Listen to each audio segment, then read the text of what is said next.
Olá, tudo bem? Hoje eu quero te falar nesse vídeo sobre o crescimento na graça e no conhecimento do Senhor Jesus. Lá no livro de 2 Pedro, capítulo 3, versículo 18, há um imperativo, há uma ordem que diz que a gente deve se esforçar, que a gente deve fazer o máximo para que a gente cresça na graça e no conhecimento do Senhor Jesus. Mas afinal, o que é crescer na graça e no conhecimento do Senhor Jesus? Basicamente, crescer na graça e no conhecimento é você entender o que Deus quer para a sua vida e colocar em prática. Traduzindo, crescer na graça e no conhecimento significa obediência, obedecer. Lá em capítulo 15 de João, no versículo 14, Jesus diz: vocês serão meus amigos se vocês fizerem o que eu os mando fazer. Então significa que para eu ser amigo de Deus, para eu ser amigo de Jesus, eu preciso fazer o que Ele está me mandando fazer. Só que essa obediência a que a Escritura se refere não é só uma mera obediência. Na verdade, como diz uma compreensão mais ampla do versículo, essa obediência tem uma base, e a base é o relacionamento com Deus. Ou seja, não basta obedecer para crescer na graça e no conhecimento. Não basta obedecer para colocar o conhecimento bíblico em prática.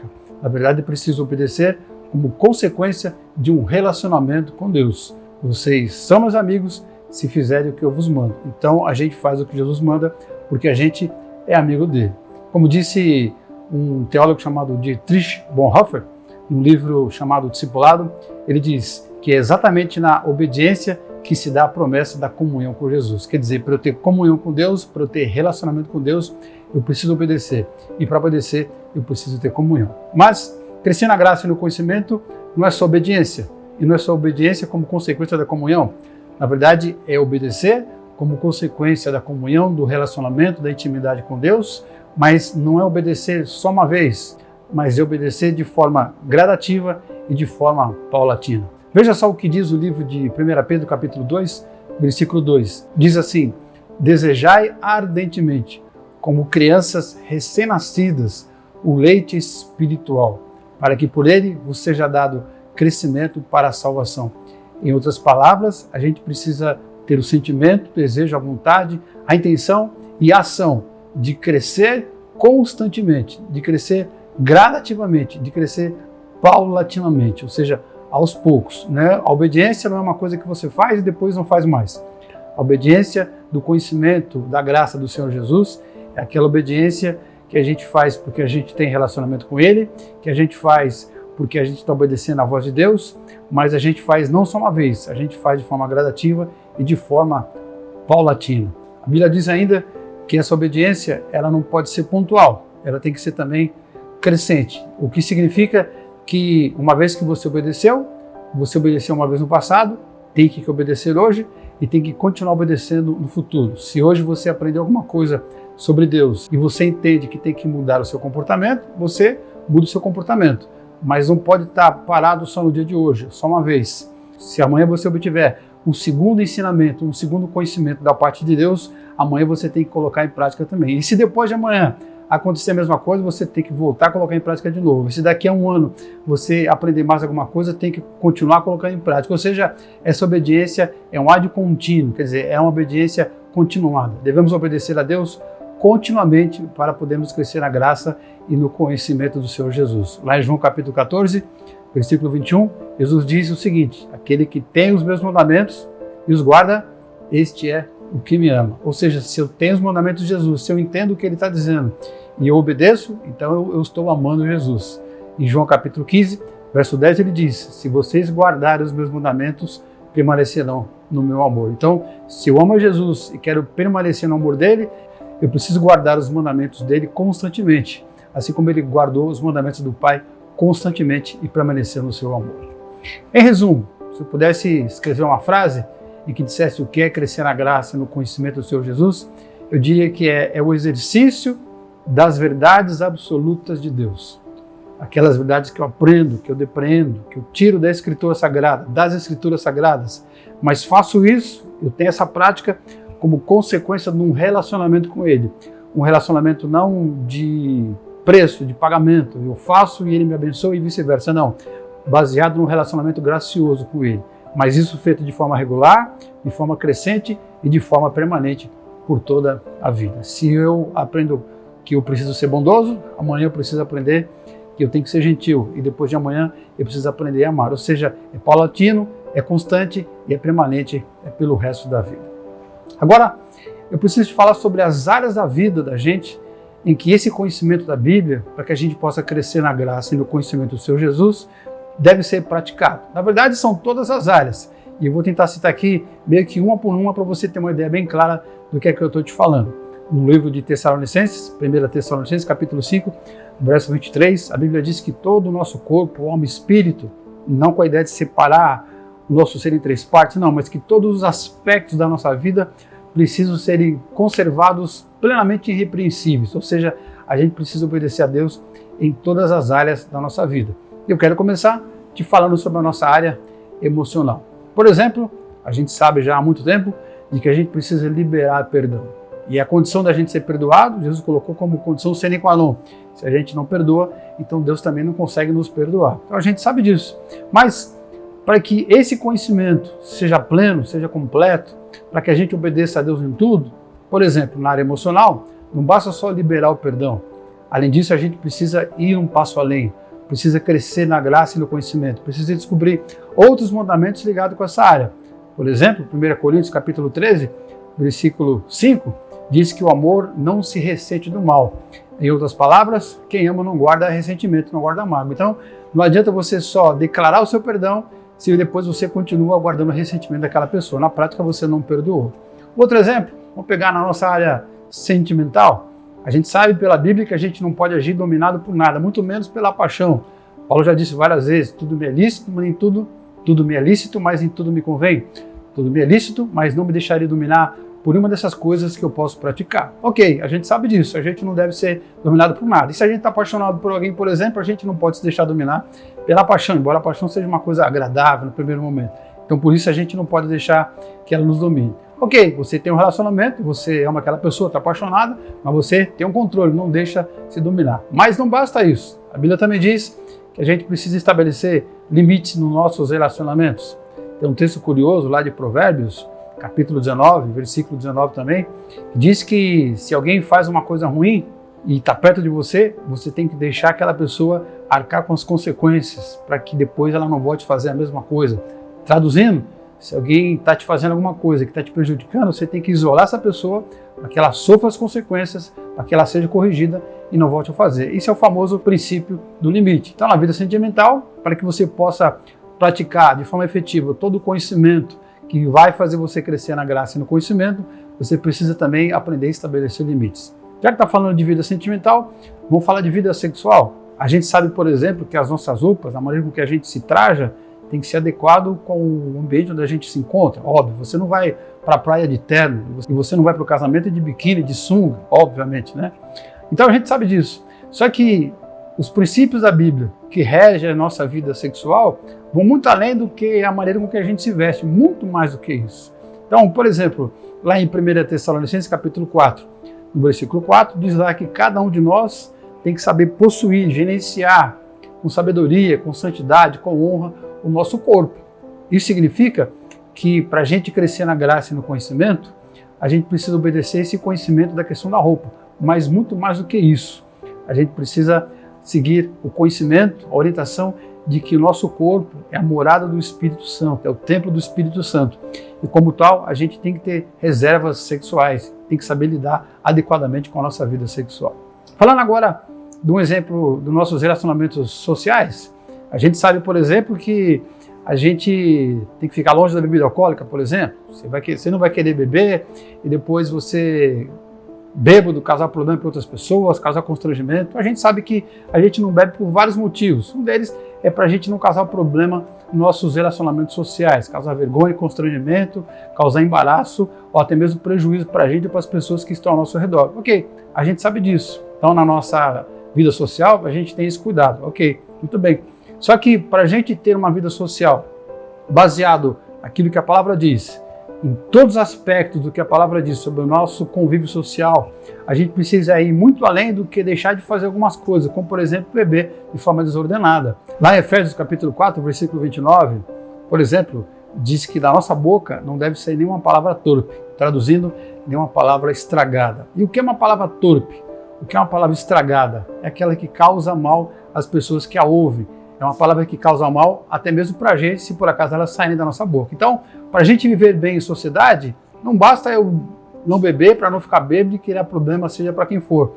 Eu preciso também, para poder crescer na graça e no conhecimento do Senhor Jesus, entender que existem outros princípios. E um deles é, eu preciso tomar conta com aquilo que sai da minha boca. Vamos pegar agora o exemplo da nossa vida familiar. A Bíblia diz que a gente precisa amar as pessoas que a gente ama. E muitas vezes a gente faz isso, a gente declara o nosso amor. Então, por exemplo, se você tem um vovozinho, ou uma mãezinha, um paizinho já bem velhinho, você declara o amor por eles. Ok, isso é legal, isso é bacana. Mas muito mais do que dizer que ama, é preciso tratar essas pessoas com respeito, com deferência, com dignidade. Infelizmente, muitas vezes, há pessoas que têm os seus parentes já velhinhos, vão lá e levam a comida, levam o remédio e fazem aquela parte material. Mas às vezes esquece daquilo que muitas vezes para eles é mais importante do que o material, que é o trato, que é o cuidado, que é a paciência. Às vezes por causa da idade as pessoas não têm paciência com os mais velhos. Então a Bíblia diz que a gente precisa tratar com deferência essas pessoas. E se a gente trata com deferência essas pessoas e a gente não traz o sustento material, o remédio, o cuidado, a comida, então também a gente não está cumprindo com a palavra de Deus. 1 Timóteo, capítulo 5, verso 8, a Bíblia diz que se a gente não toma conta dos nossos velhinhos, a gente é pior do que aquelas pessoas que não acreditam em nada, que não têm fé. Vamos pensar nos nossos relacionamentos com as pessoas que não têm a mesma fé que a gente. A gente sabe, o princípio bíblico, que a gente precisa praticar o que nós convencionamos chamar de contextualização. A Bíblia diz que a gente precisa contextualizar a nossa palavra, o nosso testemunho, a vida das pessoas que não conhecem a Cristo. Ok, então se você quer viver bem com aquelas pessoas que não têm a mesma fé que você, e se você quer viver com elas fazendo aquilo que Deus quer que você faça, da maneira que Deus quer que você viva, então você precisa contextualizar. Legal, você convive com as pessoas, você se contextualizou com elas, só que você não as influencia. Opa, aí está faltando alguma coisa. Eu me contextualizei para poder influenciar e não para ser influenciado. E muitas vezes é isso que acontece. As pessoas se contextualizam para poder falar a língua das pessoas, mas ao invés de serem luz na vida delas, elas não são nada, elas escondem a luz que há nelas. Mateus capítulo 5, versículo 14, Jesus diz, vocês são a luz do mundo e não se pode esconder numa cidade edificada debaixo de um monte. Pelo contrário, coloca em cima do monte. Então, a Bíblia diz que você precisa ser luz, não só influenciar as pessoas, mas precisa ser luz na vida das pessoas. Não só se contextualizar as pessoas para poder falar a língua delas, mas falando a língua delas, contextualizado com elas, você precisa ser luz na vida delas para poder praticar o conhecimento que nos leva a crescer na graça do Senhor Jesus. Vamos pensar no nosso corpo agora, na nossa área física. A gente sabe que a gente não deve ter alguns hábitos dolosos. Por que a gente não usa drogas? Por várias razões sociais, mas também por questão física. A gente não pode prejudicar o nosso corpo. Ok, só que não basta a gente só não usar drogas. A gente deixar de fazer algumas coisas que vão prejudicar o nosso corpo. Muito mais do que isso, a Bíblia diz que a gente precisa, por exemplo, criar hábitos saudáveis. E um deles é fazer o que os médicos mandam. Um deles é tomar regularmente os remédios que os médicos mandarem. Lá em 1 Timóteo capítulo 5, verso 23, tem um princípio bem interessante, um versículo bem interessante, onde o apóstolo Paulo diz para Timóteo, olha, você precisa tomar um pouco de vinho. Lembrando que naquela época, na medicina que eles tinham ainda rudimentar, eles acreditavam que o vinho funcionava como uma espécie de remédio, como até hoje algumas pessoas ainda acreditam. Então, eles tinham essa visão de que o remédio era preciso ser tomado, mesmo que fosse o vinho. Então, qual é o princípio que está ali? O princípio de que você deve tomar os seus remédios. Então, não basta, por exemplo, você não usar drogas. Você tem que tomar os remédios que o médico está mandando você fazer. Não basta você simplesmente não usar drogas. Você precisa dormir a quantidade de horas suficiente. Vamos pensar agora na nossa vida financeira. A Bíblia diz, por exemplo, que a gente não deve se endividar naquilo que não é essencial. A gente só pode fazer uma dívida aquilo que realmente a gente precisa, trabalhar por aquilo que realmente é necessário para a nossa vida. Ok, é um princípio interessante, a gente conhece. Só que a gente não pode esquecer que não basta você ter prioridades sadias na sua vida. É preciso no seu relacionamento comercial, financeiro com as pessoas, você não ficar devendo absolutamente nada para ninguém.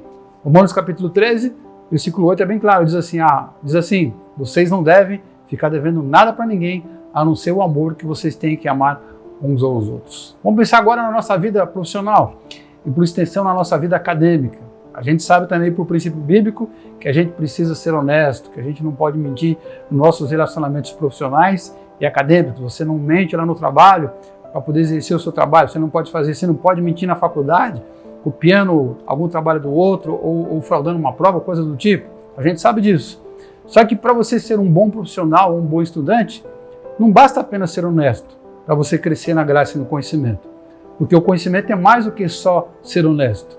A Bíblia diz, por exemplo, que nós devemos, em tudo que a gente fizer, a gente tem que fazer como se fosse para Deus. Olha que interessante.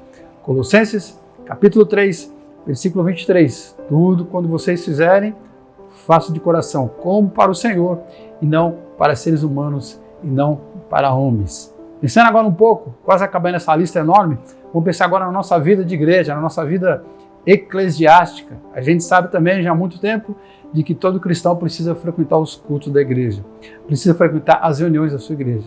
Ok, a gente sabe disso também. Só que não basta você apenas frequentar a igreja para você crescer na graça e no conhecimento, porque existe mais algum conhecimento sobre a nossa vida eclesiástica que precisa ser levado em conta também. Por exemplo, a nossa ministração. A gente não pode ir à igreja apenas para ser ministrado. A gente tem que estar junto com os irmãos para ministrar na vida dos irmãos. 1 Timóteo, capítulo 4, verso 14, a Bíblia diz assim: não seja negligente com o dom que há em você, que foi concedido a você. Então eu não devo negligenciar os dons que existem em mim. Eu preciso ministrar as pessoas que estão ao meu redor, começando pelo pessoal da igreja. E por último, nessa lista enorme, vou falar da nossa vida espiritual. A gente sabe, por exemplo, que a gente deve fugir das brechas das tentações, fugir da aparência do mal. Ok, isso é uma boa maneira de você ficar livre de cair em pecado, fugir das aparências do mal, fugir das brechas de tentação. Mas, como diz o velho ditado, água mole em pedra dura, tanto bate até que a gente peca, a pedra fura, a pedra quebra, a gente peca, a gente se quebra, a gente é tomado pelo pecado. Então, por que se a tentação bater muitas vezes na gente e ficar batendo, uma hora a gente cede, assim como o ditado? Por quê? Porque as pessoas muitas vezes são fracas. Fracas de que maneira? Espiritualmente. Então não basta você fugir da aparência do mal. Você precisa desenvolver hábitos devocionais, por exemplo, que fortaleçam o seu ser interior, o seu novo homem, o seu homem espiritual. Romanos capítulo 12, verso 2, diz que a gente precisa transformar a nossa maneira de viver. Que a gente não deve se moldar a este mundo, mas transformar a nossa maneira de viver pela transformação da nossa mente. E como é que a gente faz isso? A gente estudando, a gente lendo, a gente ouvindo, a gente internalizando a palavra de Deus. Então, para você crescer na graça e no conhecimento, não basta você resistir à tentação, você precisa se fortalecer espiritualmente. Agora, eu quero te falar sobre as bases, os fundamentos desse conhecimento que nos leva a crescer na graça e no conhecimento de Deus. O primeiro deles é uma coisa chamada princípios universais subjacentes, quer dizer, escondidos, embaixo. Princípios que se aplicam em qualquer circunstância, em qualquer tempo, e que são escondidos. Escondidos onde? Na palavra de Deus. Muitas vezes você bate o olho no texto, ali tem um ensinamento, mas você não percebe, porque quando ele foi escrito para um povo, para uma cultura, para um certo momento. O princípio estava lá. Ele foi coberto com esse contexto histórico. E hoje, quando você lê o contexto histórico, mas não consegue perceber o princípio. Eu vou te explicar com mais detalhe. Isso em teologia se chama teologia do princípio geral ou teologia normativa. E como é que funciona isso? Vou te dar uma definição que vai ficar mais claro. O que é o princípio normativo? O que é a teologia normativa? É a instrução dada por Deus na Escritura dentro de um contexto histórico cuja aplicação é atemporal, quer dizer, para qualquer tempo, e é universal. Primeiro exemplo, vamos falar sobre a guarda do sábado. Êxodo capítulo 20, por exemplo, a Bíblia diz ali que Deus estabeleceu o sábado. E como explicou Jesus mais de uma vez, o sábado foi feito por causa do homem, e não o homem por causa do sábado. Isso quer dizer o quê? Para que o homem descansasse, para que o homem pudesse ter um tempo para Deus, para que o homem pudesse recompor suas forças, Deus criou um dia para ele não fazer absolutamente nada a não ser contemplar o Criador. Olha que coisa bacana. Qual o princípio ali? Deus pensando no ser humano, fisicamente, emocionalmente e espiritualmente. Não criando uma regra, um princípio religioso qualquer, um dogma religioso para ser impositivo dentro de uma religião, de uma religiosidade. Pelo contrário, é um princípio espiritual. Hoje você guarda o sábado? Provavelmente não. Mas como princípio bíblico, a gente precisa toda semana ter um dia, ter um tempo de descanso, para refazer as nossas forças. Quer dizer, o princípio que é universal foi aplicado. Hoje você não guarda o sábado, mas você tem que guardar um dia na semana para cuidar da sua saúde física e espiritual. Mais um exemplo para você entender isso, vamos falar da famosa restrição da carne de porco. Livro de Levítico, capítulo 11, por exemplo, diz lá que a gente não deveria comer carne de porco.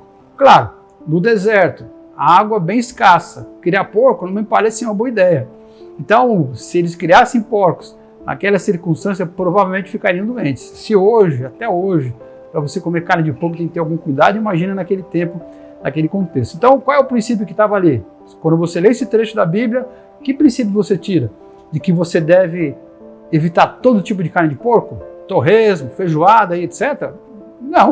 O que está dizendo ali é que você deve ter cuidado com aquilo que você come. Aliás, não só o que você come, qualquer coisa que coloque no seu corpo que possa te prejudicar. Esse é o princípio. Então, se hoje comer carne de porco é seguro, você pode comer carne de porco.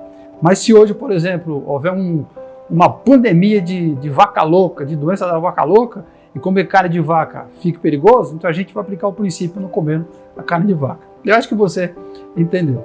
Uma outra base, um outro fundamento do conhecimento que leva ao crescimento na graça do Senhor Jesus, além desse primeiro, que é dos princípios universais escondidos, subjacentes, é a coerência no uso desses princípios, a coerência no uso dos princípios universais subjacentes. Vou te mostrar um texto para explicar o que eu quero dizer.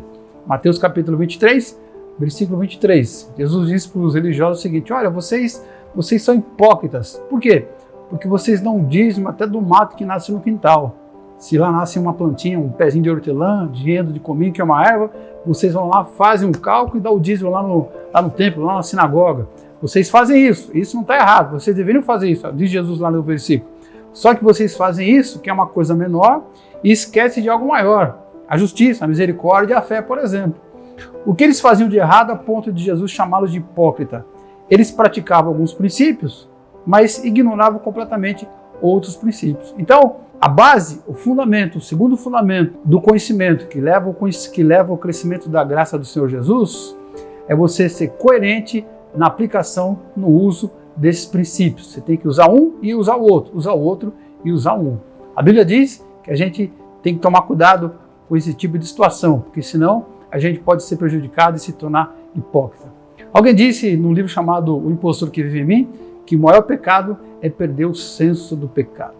Olha que coisa interessante. O maior pecado é perder o senso do pecado. Quando eu leio a Bíblia, eu entendo que algumas coisas são pecado, porque lá está escrito que são pecados. Mas, ao mesmo tempo, eu leio a mesma Bíblia e tem coisas que dizem que é pecado e aí eu não percebo. Eu estou apático, eu estou indiferente àquele outro princípio. O princípio que diz que é pecado e para mim é conveniente praticar, eu pratico. O princípio que diz que outra coisa é pecado, mas para mim não é conveniente, eu não pratico, eu ignoro. Isso aí é a gente perder o senso do pecado. E isso não pode acontecer com a gente. Para que a gente possa crescer na graça e no conhecimento, é preciso estar em cima desse fundamento, a coerência na aplicação dos princípios universais. Vou te dar mais alguns exemplos para você bater em cima disso e ficar bem claro. Vamos pensar nos nossos deveres espirituais. De novo, a questão de você frequentar a igreja. Capítulo 10, verso 25 do livro de Hebreus, diz que a gente não pode deixar de nos congregarmos, a gente não pode deixar de se congregar. Só que não adianta nada você ir à igreja, participar dos cultos, se na hora da adoração você não adora em espírito e em verdade. João capítulo 4, Jesus disse que os verdadeiros adoradores adoram em espírito e em verdade. Percebe? São dois princípios. Você precisa praticar um e praticar o outro. Se você pratica um e não pratica o outro, você acaba com os dois, você vira um hipócrita. Mais um exemplo, vamos pensar na nossa vida civil. A Bíblia diz, por exemplo, no livro de Romanos capítulo 13, verso 6, que a gente deve pagar os impostos. Por quê? Olha que curioso, a Bíblia diz, Romanos 13, verso 6, que a gente paga os impostos, por quê? Porque esse dinheiro, por princípio espiritual, por criação divina, manifestada e revelada na palavra, esse dinheiro é instrumento de Deus para o nosso bem. Como diz o texto, na versão que eu estou usando, esse imposto é ministro de Deus para o serviço das pessoas. Então, tem gente que vai lá e paga o imposto, paga com essa compreensão. Joia, muito bem. Mas há muitas pessoas que pagam o imposto com essa compreensão e, ao mesmo tempo, são desonestas, ao mesmo tempo, furtam nos seus negócios, no seu dia a dia, nas suas relações comerciais ou nas suas relações civis. Nesse caso aí, então, o que está acontecendo? Essa pessoa não tem coerência no uso dos princípios universais. Então ela não vai crescer na graça e no conhecimento. Mais um exemplo, vamos pensar nas nossas responsabilidades familiares. De novo, aquela questão lá do respeito e do cuidado para com os velhinhos. Se eu não tenho cuidado material com os velhinhos, então, de alguma maneira, eu não estou cumprindo com o princípio. Mas não basta só ter o cuidado material com os velhinhos. Eu preciso também tratar os velhinhos com honra, com preferência em honra. Se eu levar a comida, levar o remédio e não dar o carinho, eu não vou estar cumprindo com nada, com nenhum tipo de princípio. Eu não vou crescer. Se eu dou o carinho e não dou o remédio, também não vou estar cumprindo com o princípio do crescimento espiritual. Para crescer na graça e no conhecimento, precisa cumprir com todos os princípios que envolvem esse assunto. Bom, parece difícil, mas não é. Eu vou te mostrar agora quais são os segredos para a gente crescer na graça e no conhecimento do Senhor Jesus. O primeiro deles é uma coisa chamada perseverança. No livro de Tiago, capítulo 1, verso 4, diz assim, que a perseverança deve ter ação completa. Olha só, para a gente ser perfeito, íntegro e nada deficiente, tem que ter perseverança. Mas essa perseverança tem que ter começo, tem que ter meio, tem que ter fim, tem que ter ação completa. Mas como ter ação completa se eu nem entendo muito bem o que é perseverança? Então vamos devagar. O que é perseverança? É você insistir, insistir, insistir e não desistir até alcançar o seu objetivo. Vou te contar uma breve ilustração bem curtinha que já foi usada em pregações. Diz que havia uma mulher que amava o seu marido amava. Só que depois começaram a ter problemas porque ele tinha um comportamento que ele não mudava. E por conta disso se separaram. E eles tentaram voltar várias vezes. Voltava, mas ele depois do tempo fazia a mesma coisa errada. Depois voltava, ele fazia a mesma coisa errada. Até que chegou um momento que ela cansou e falou, olha, a partir de agora, toda vez que a gente estiver próximo de novo, você vir aqui mudando esse comportamento para dizer que realmente quer reatar, que agora vai ser diferente, eu não vou mudar mais meu comportamento, eu não vou tentar mais, vou ficar inerte, apático, você que mude, você que faça a sua parte. E aí aconteceu isso, ele veio atrás dela de novo, fez aquela mudança toda, tentou se ajeitar e ela ficou indiferente. Ela falou, eu sei porque eu vou ficar indiferente porque daqui a pouco você vai voltar ao que era antes, eu vou falar, tá vendo? Eu já sabia. E aí não deu outra. Voltaram, se relacionaram, depois de um tempo ele cansou, voltou a fazer as coisas erradas e ela falou, tá vendo? Eu não te falei? Por isso que eu não fiz nada. Aí aquilo pesou na cabeça dele, mais do que o normal, mais do que depois de todas as outras vezes. E aí dentro dele alguma coisa mudou.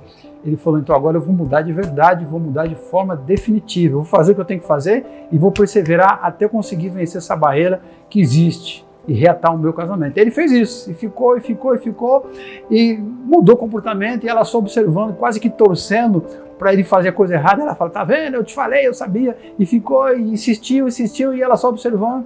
Depois de um tempo, ela percebeu que não importava quanto o tempo passasse, ele ia continuar com um novo comportamento. Ele havia realmente desistido do velho comportamento. Quando ela percebeu isso, aí ela começou a mudar o comportamento dela, e os dois finalmente ficaram felizes para sempre. Isso é perseverança. Perseverar, insistir, fazer a coisa certa até conseguir o seu objetivo. Mas como eu te falei, no mesmo versículo, diz que a perseverança tem que ter ação completa. Começo, meio e fim. Qual foi a ação completa desse sujeito? Não foi salvar o casamento. Ele não perseverou, não insistiu para pegar o casamento quebrado e consertar o casamento e ficar feliz. Não, esse não foi esse ciclo. O ciclo que ele venceu para chegar no final foi um ciclo anterior, que era da apatia dela. Ele tinha que permanecer firme, perseverante, até quebrar nela aquela coisa do ceticismo, que ela não acreditava mais nele. Então ele insistiu até quebrar isso, quer dizer, ele completou o ciclo. Se antes dela quebrar a opinião dela, o ceticismo dela, se ele tivesse desistido, não teria tido ação completa, não tinha completado o ciclo, ele não teria conseguido sucesso. Então é preciso ter ação completa. Esse é o segundo segredo. O terceiro segredo, já bem mais manjado, mais conhecido, para você ter sucesso na aplicação do conhecimento da palavra, é preciso você aceitar a autonegação. E aí eu só quero citar, para não chover no molhado, já que esse assunto é muito conhecido, você tem que matar o seu ego, o seu eu anterior, né? Você tem que pagar o preço. Eu vou citar João capítulo 12, verso 24, onde Jesus diz que se o grão de trigo não cair na terra e não morrer, ele fica sozinho. Mas se ele morrer, ele produz muitos frutos. Quer dizer, se eu quero ter muitos frutos, eu preciso fazer morrer alguma coisa. Sempre vai morrer alguma coisa, eu vou ter que negar alguma coisa em mim mesmo. Se eu quero frutificar, e se eu quero crescer, eu vou ter que matar alguma coisa que me dá prazer, que me dá alegria, que me dá satisfação, mas que é errado, que Deus não quer que eu faça. Eu vou ter que sacrificar aquele troço diante de Deus para poder crescer na graça e no conhecimento. E o último segredo, para você, encerrando esse vídeo e esse assunto, o último segredo para você crescer na graça e no conhecimento do Senhor Jesus é você se juntar com um grupo de pessoas, um pequeno grupo de discipulado, um grupo de pessoas que está a fim de crescer como discípulo de Jesus, assim como você. Hebreus capítulo 10, no verso 24 de novo, quando fala para a gente continuar congregando, ele diz lá que o objetivo disso é para que a gente possa ministrar uns aos outros, possa estimular uns aos outros. Hebreus capítulo 10, verso 24 e 25. Devemos ficar juntos para nos estimularmos às boas obras, ou seja, a gente tem que estar junto para promover o crescimento um do outro, para um ajudar o outro a crescer nessa coisa de obedecer a Deus cada vez mais, de forma constante, gradativa, paulatina e permanente. Aliás, é o que fazia a igreja primitiva. No livro de Atos capítulo 2, verso 44, diz que todos os dias eles perseveravam juntos, insistindo ali, estavam reunidos em pequenos grupos, nas casas e depois no templo, se estimulando. Se você quer crescer na graça e no conhecimento do Senhor Jesus, você tem que participar de um pequeno grupo de pessoas que querem crescer como discípulas de Jesus. Para terminar, o autor do livro Uma Igreja com Propósito, Rick Warren, ele diz o seguinte: se você imaginar a sua igreja como um navio, os grupos pequenos são os botes salva-vidas. Então, se você quer salvar a sua vida e a vida das outras pessoas como igreja, a gente precisa ter os botes salva-vidas, que são os pequenos grupos. É isso. Estuda a sua Bíblia e seja um discípulo melhor.